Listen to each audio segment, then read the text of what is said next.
Hello team and welcome to another ATP Geopolitics video with myself, Jonathan MSP. This is Ukraine War Frontline update for the 5th of November 2023. Not an awful lot to report today, so this genuinely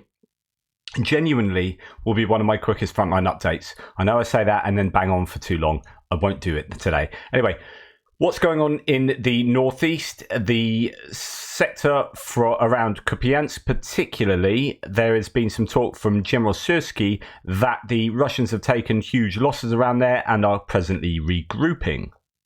Before I forget, that's what my map means. Pause the video if you don't know what the lines mean and you want to know. So anyway, back to the Kupiansk area. We have this idea, General Sursky saying the Ukrainians have costed the Russians a lot in terms of losses around here, or possibly the Russians exacting that cost on themselves. There have been some big losses as they have tried to push in several places around there, but nothing really to report in terms of shifts in territory. The same can be said about Bakhmut, where obviously the Ukrainians are still pushing to the south. There's still a lot of fighting going on around there, but no territorial changes there either. And then that brings us to Avdiivka, where you can see there are no territorial changes there, but there is a little bit more to talk about there.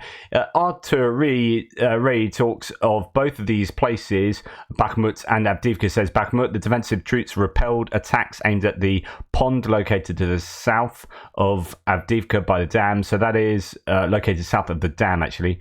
That is the idea that the Russians are trying to counterattack in the Avdiivka area. South of the dam could well be a number of different places because we have a dam up there at Bakivka that was blown up, and there are also these water features to the south around Avdiivka, to the north of Avdiivka. So it could be either of those places. It could well be counterattacks around there. I talked about that yesterday, that the Russians are trying very hard in Bakhmut to counterattack and take back ground they have lost. Then there are claims that the railway in Avdiivka, the railway north of Avdiivka, is still the site of ongoing positional warfare operations, and that's north of Krasnohorivka. So that is in this area around, well, north of Avdiivka, I would say. There is this railway north of Krasnohorivka as well. So there's battles taking place along both of these railway lines that offer themselves as good defensive positions because they're on embankments. They have tree lines either side. You can dig into them and have cover from the trees while those trees still exist. There is still talk, however, of this area north of Krasnohorivka about rebound. I think this might just be a couple of days old and this rumour still ongoing. I was telling you about how the Russians have been pushed back 2 kilometers, perhaps. Ukrainians had attacked down this road and have reached 2 kilometers down it before being arguably repulsed, but not too many details came out about those claims, but some of them still seem to be hanging around. Here we have Military Lab last night talking about how Rybar just confirmed the news about the successful Ukrainian counterattack on a northern flank of Krasnohorivka, which was mentioned yesterday by some Ukrainian sources. And here is a part of Rybar's statement, very likely referring to the area between Krasnohorivka and Novokamyove. In the Avdiivka area, said Rybar, Ukrainian formations managed to counterattack on a northern flank. The enemy recaptured part of the railway tracks near Krasnohorivka and pushed back the Russian armed forces. But that sounds much more like this area here, where the Ukrainians have pushed back. And then you have, there are other claims still, or where is it? Yeah, probably using the same sort of sources. Confirmed news of successful Ukrainian counteroffensive on the northern flank of Krasnohorivka. Russian troops retreated from positions in the northwest. In the Avdiivka area, Ukrainian formations managed to counterattack on the northern flank, etc., etc., etc. Same sort of language, but there was that rumor coming down here, and then there's claims about this area too, but none of the mappers have made any changes, so I'm not sure how well evidenced either of those claims are, but they do still persist. And then Avdiivka in general, just a lot of the same kind of activity taking place. The ISW, American military think tank, says quite a lot about Avdiivka, but I don't know that any of it changes anything apart from this. So this is a claim. It was on Military Summary video, which is very pro-Russian channel, but they had some video imagery about this. So what are the claims? So Russian sources continue to claim that Russian forces were digging tunnels to destroy Ukrainian positions and launch surprise attacks in the Avdiivka direction. A Russian mill blogger claimed that Russian forces dug a tunnel to a Ukrainian position and mined it, so dug under a Ukrainian position and then destroyed it from below with lots of mines, destroying the Ukrainian position. The claim was that lots of the fighters in the area, Donetsk People's Republic, Luhansk People's Republic, they are used to mining and they're good at digging tunnels, and so therefore it's second nature to them, and they dug these 160 meter long tunnels. As it says here, Russian mill bloggers claim the elements of the Russian Dikia Divizia, irregular armed formation which is partially staffed from former Wagner Group personnel, dug a 160 meter long tunnel and used it to detonate explosives under an unspecified Ukrainian position near Avdiivka. I didn't really look closely at the video. I wonder whether it was down here in the south. I know that in Sarka Ohota and the restaurant around there, that the Ukrainians are still under quite a bit of pressure as the Russians pushing north from Spartak. But other than that, no obvious changes to the mapping, as according to any of my sources. So really, we can go to the south, go past Mariinka, past Vuhledar, where there's activity in these places, but nothing to really write home about. There were some gains for the Russians in north of Priyutne the other day, as according to Andrew Perpetua as well. That seems to have gone quiet over the last 24 hours, and indeed Robotina seems to be fairly stable at the moment. As you can see from some of these entrants in the Institute for the Study of War daily report, there isn't a huge amount going on. Velika Novosilka doesn't really get much attention these days. It's a lot quieter. And then we have some claims of Russian forces advancing marginally in Chivona area, but nothing too much about Verbove Robotina, really. Small group attacks repelled, no claimed or confirmed advances.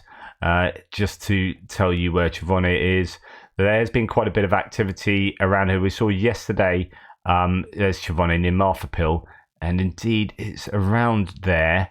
I think that Andrew Perpetua had some, yes, that tree line just there. So that could be the advances that the ISW are talking about, because over the last couple of days, this tree line just popped up as far as Andrew Perpetua saying that's under control of the Russians now.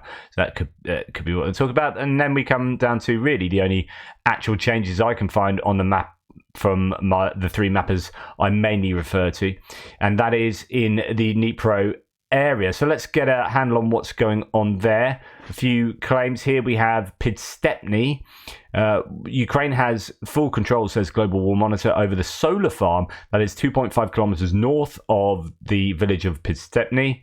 And No Reports talks about this area too, a bit more east. Oh no, this general area. This is actually, that is Pidstepny. So a bit more east of Krinky. The Ukrainians have managed to secure an area north of Pidstepny, including parts of a road to Oleshki, which it has raided previously. It looks like the Ukrainians have set eyes on Kazachi Lahiri, and from there to attack the M14 highway going south. Okay, let's put that on a map. So we have Krinky up here, where they have been. The Ukrainians have been having some success expanding their bridgehead along that settlement and somewhat into the forests behind it, and then past Kazachi Lahiri to Pidstepny, where, as you can see, Andrew Perpetua has some changes to the mapping. The Ukrainians have pushed the Russians back, indeed, past this trench line by the looks of it, in this area, in a sort of semicircle, I guess, around there.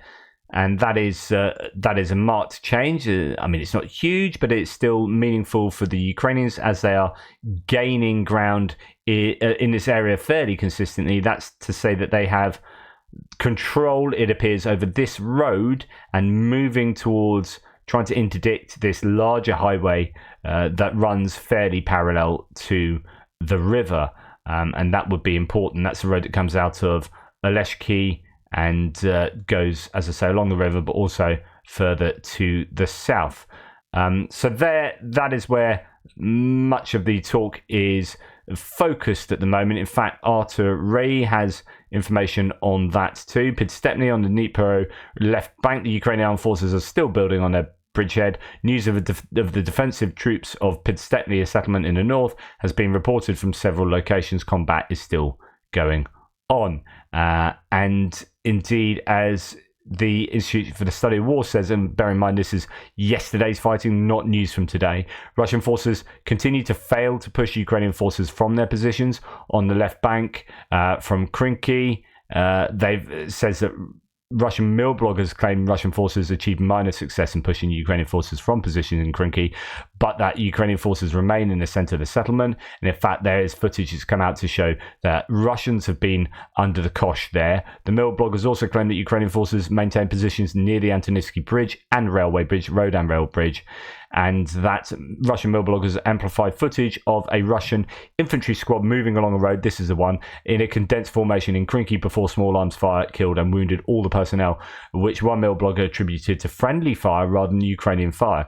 The mill bloggers reiterated standard complaints of poor Russian communications between units, lack of counter-battery fire and poor training of military personnel. So that took place in the Krinky area and as I say, I talked about that video yesterday, but really not a lot of other news coming out at the moment of the front lines. There's a lot of news about strikes. The Ukrainians are very busy at the moment, striking a number of places. In fact, news has just come out of a significant explosion at a place called Shidove in Donetsk Oblast, about 100 kilometers from the front line. And that apparently is an ammunition dump, but a major one. Also talk about it being helicopters may have something to do with that. I don't know, it's where they get rearmed or whatever, maybe a refueling point. Whether there are helicopters involved in that hit, I don't know. That was just from one source that I saw, but I haven't seen that elsewhere, so take that with a pinch of salt. But that's the sort of thing that appears to be happening quite a lot at the moment. As I reported in my news videos earlier today, that the Ukrainians are really making a go of taking a number of these places out. Odessa apparently has just been hit though by Russians. I mean, that is 1 minute ago, so that is very, very recent. And so on and so forth. There is starting, as you can see here, geolocation of activity in Stepova. Russian tanks seen firing on Ukrainian positions there. This is important because it shows that Ukrainian forces still maintain control of positions east of the railway line, despite claims to the contrary. Despite the claims made by pro-Russian sources that Russians crossed the railway tracks and attacked the village of Stepova. Quote, on a small field of about 1.5 square kilometers, Russian forces have lost a massive number of tanks and AFVs, of which can be spotted on this footage, is a claim for that. Not unusual footage, but this is the sort of latest thing that I'll be looking through again tonight to see what is going on. Just a final bit of news. It's a bit of a Sunday evening smorgasbord, I guess now. Interesting footage. I've seen this in a number of places.